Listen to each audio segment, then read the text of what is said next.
Man, I really wish there was a way to take this game on the go, so that I could play it anywhere I want to. Whoa! The all-new Game Boy from Nintendo.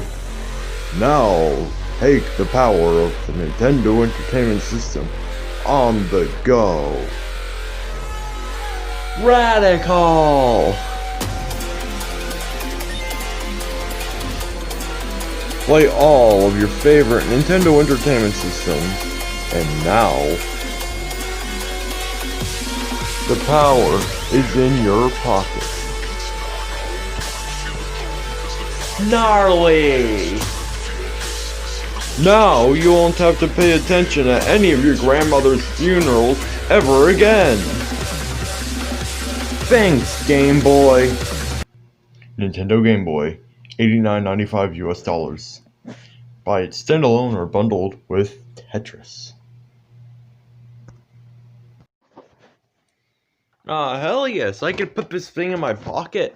Cool.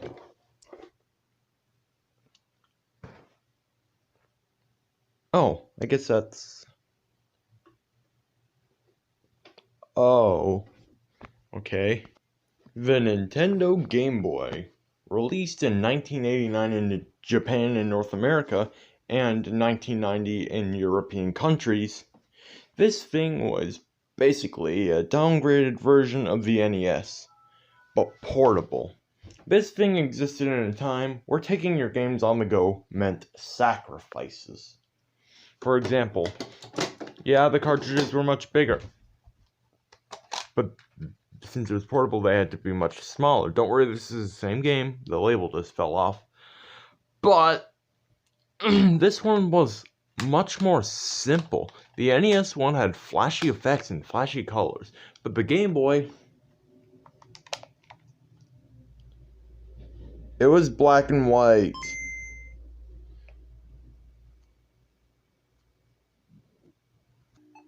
Now, it would have been pretty much impossible to do stuff like this on the Nintendo Game Boy with its monochrome screen and its simple sound chip and graphics chip.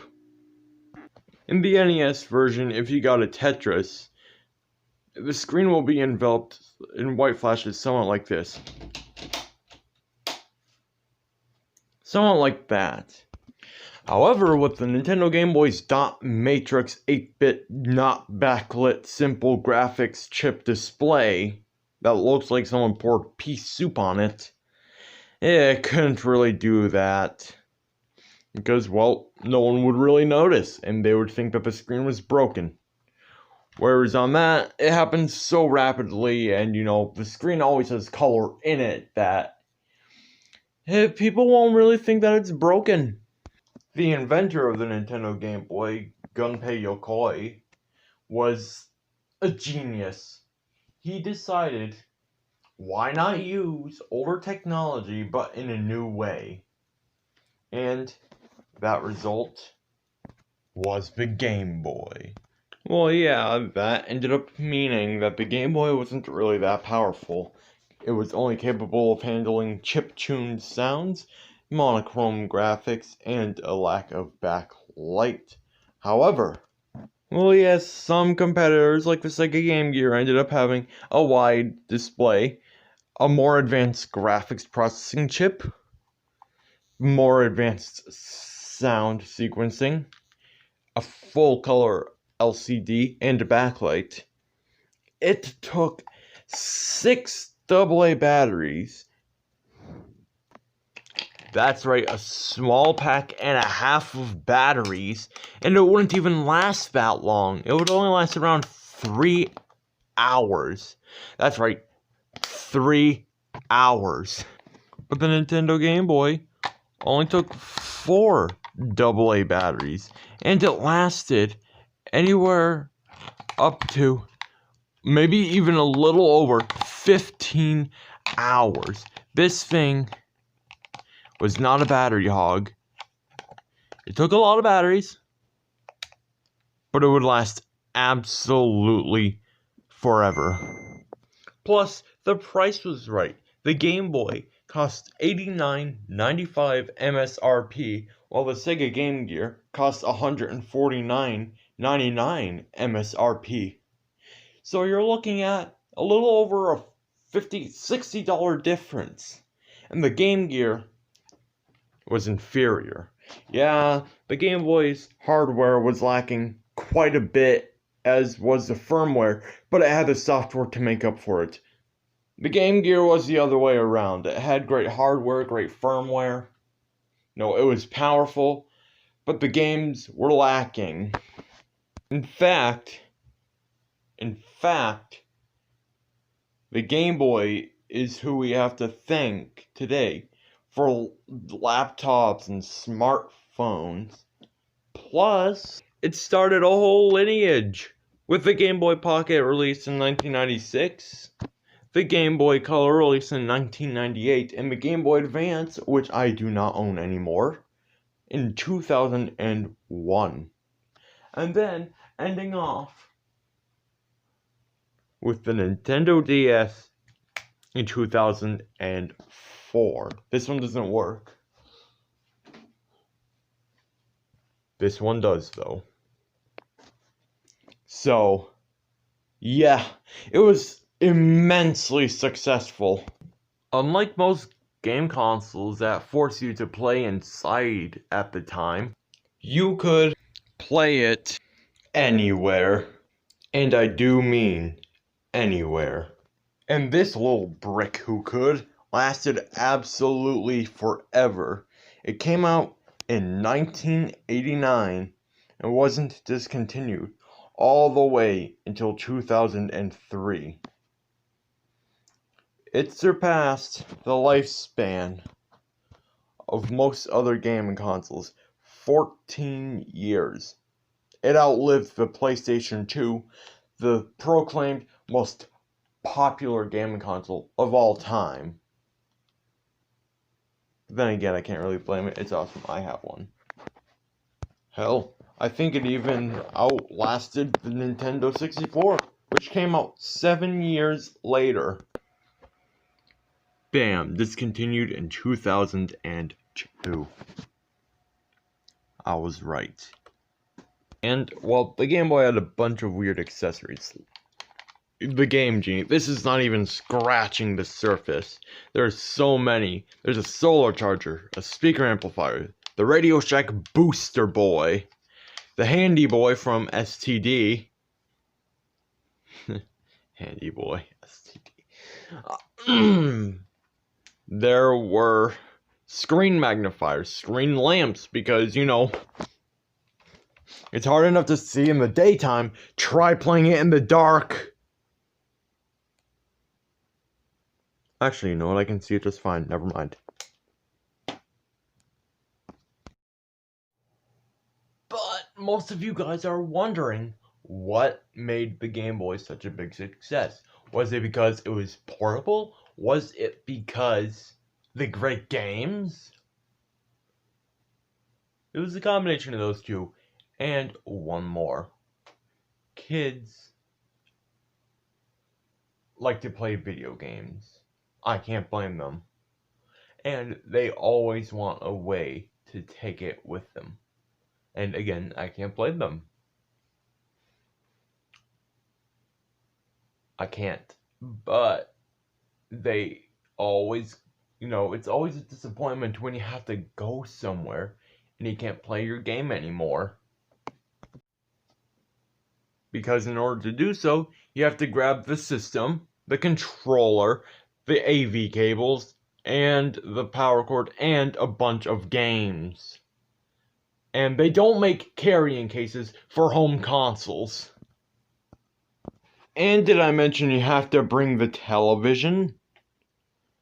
You know, just in case the place you're going to doesn't have one? Yeah. Meanwhile, the Game Boy, with its own console, its own TV, its own controller, its own power cable, and its own AV cable. In fact, they did make carrying cases for the Nintendo Game Boy. You slot it in there. You put in a couple of games. The most headache part, though, is bringing batteries. You have to bring batteries. Seriously, don't forget your batteries. It's like going to the store and the batteries are the mask. You can't forget the mask. I mean, unless you're okay with picking up that, 20-ton CRT off of your shelf, forgetting to unplug it and, being jerked by the cable and, dragging your NES on the floor, then, by all means. But I do think it would be much better to bring a game console that's dedicated for portability. Okay, enough rambling, enough praise. Let's see how this gray brick, never mind it, it's clear, most of them are gray. Let's see how this brick with puke colored graphics performs. I'm excited. Alright then, I'm gonna start with Tetris, as per usual.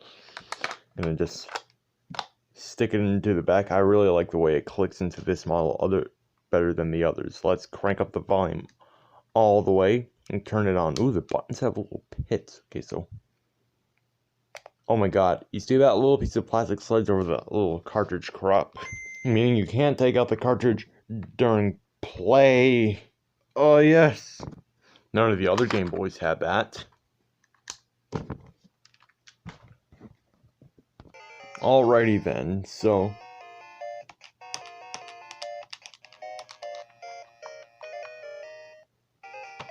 oh, there we go. Can you guys see that? No?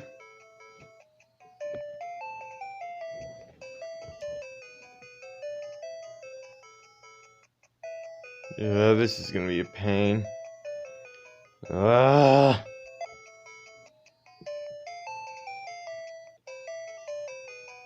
Hold on. There we go. I hope this is better. Let's do A-type and music for B-type. Okay, there we go. I need to clean my screen sometime. Okay, so all the buttons have a nice springy, rubbery feel. I like that. I don't really like the tactile switches because they're really loud. I don't like things to be loud. Plus, they're very stiff, hard to press down. Whereas these are soft feeling, You don't have to apply much pressure to get them pressed, but you can't press them by accident either. They're stiff, but not so stiff to the point where they're gonna hurt your thumb or put a dent in it from pressing it in too long. Which is good. That's how I prefer. I really like membrane buttons. Carbon contacts for life. If that technology ever becomes obsolete, I will try to bring it back. But no, this thing is surprisingly comfortable for its girth. I find it so much more comfortable than the later revisions. Yeah, the Game Boy Advance, the OG, the widescreen one, not BSP, was mad comfortable because, of its form factor. I find this one to be more comfortable because of how thick it is. It's got the groove, so you have more space for your hands to kind of grip onto it, whereas the other ones are kind of small. They have little to no curve, and well, they're smaller, they're thinner, so there's really a lot less room for your hands to go. So yeah, This thing is very ideal. It's so much more ideal than one of the later models. Yeah, the later ones got backlit screens. They got smaller, more portable, but I like this one more. Portability is a convenience. If the console feels good, that's the main part of it. That's what I care about the most. Okay, so how does a brick from '89 compare to its later revisions? As you saw, I'm fairly positive about it. I like the weight, I like the thickness, I like the way the buttons feel. The screen could have better contrast, but as a first, portable with the actual screen that Nintendo has made. Because the earlier ones were just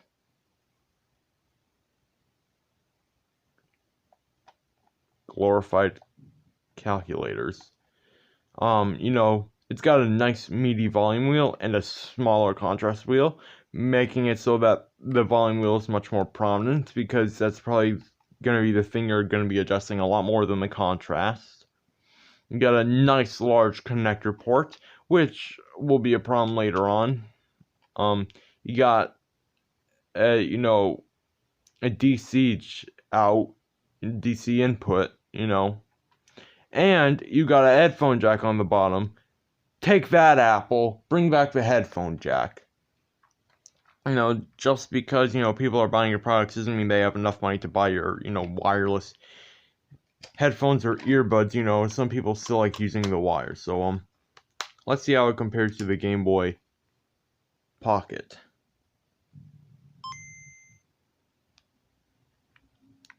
I can hold this thing comfortably with one hand. Or is this thing to kind of stretch my hand out? Okay, so this screen already has better contrast. It's black and white. The volume wheel and the contrast wheel are pretty much the same size now. You can pull out the cartridge while it's in use. The DC out input got really tiny. The headphone jack remains the same. The lettering looks aftermarket.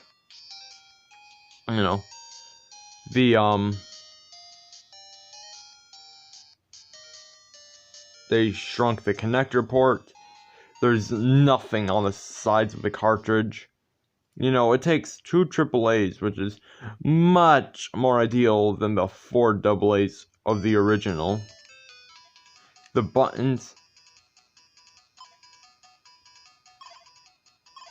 don't feel as stiff, and they feel so much less reliable. Sometimes I press the button, it doesn't work. Sometimes I press the button, and it does. And the D-pad. Since I got this refurbished, I think the person who refurbished it cleaned the D-pad with some sort of substance that takes the texture out of plastic.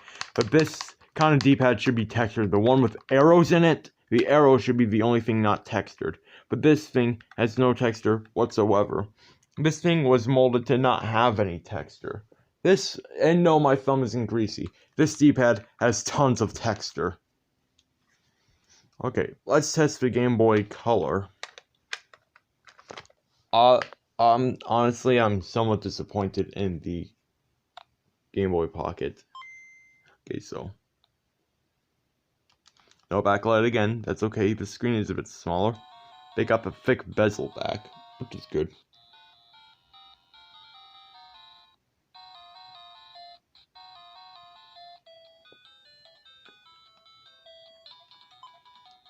Okay, so the buttons feel a lot more reliable. Not. This thing feels a whole lot better than the Game Boy Pocket. Yeah, it's still a similar size, but it's got that little thicker bit, in the back for the AA batteries rather than AAA. The power switch is on the side, which I really like. It's got an IR sensor, which I'm not sure. This one is in color, which means black is really black. Now you got just a volume wheel, that small connector port again, but Oh, I haven't talked about the power switch. The original Game Boy's power switch feels nice and solid. It has a loud click to it. I mean, listen. And then when you turn it off, it feels nice. It feels solid. It sounds nice. It sounds solid. Then you have the Game Boy Pocket.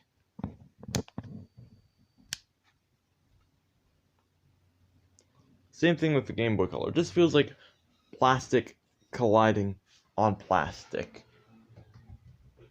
Which technically it is. But the original Game Boy nailed it. It nailed it.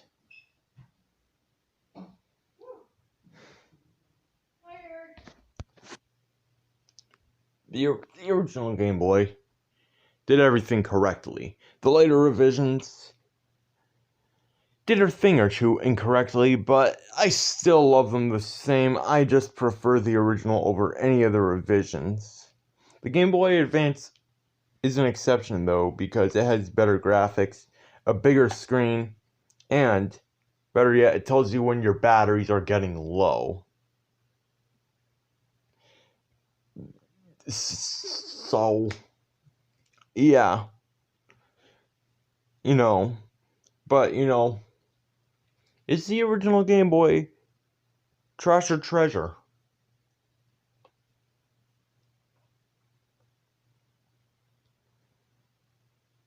Treasure. This thing is treasure. Where's Tetris? There's Tetris. Yeah, the other Game Boys are somewhat hard to find, but you could find these for fairly cheap on the internet, whereas the original Game Boy is the one that's going to cost you the most. Well, you could find these for like $9 broken on the internet, whereas the cheapest Game Boy I have ever found broken on the internet was around $20, and it had so many issues.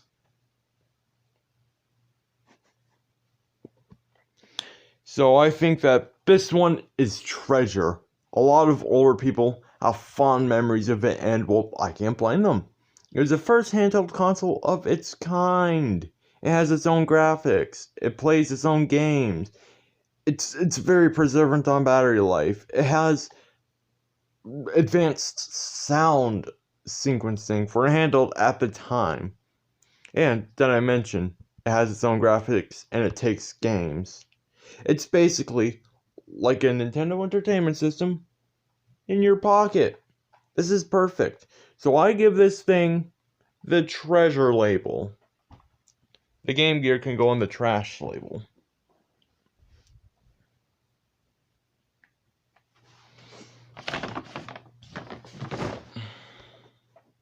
Thanks for watching.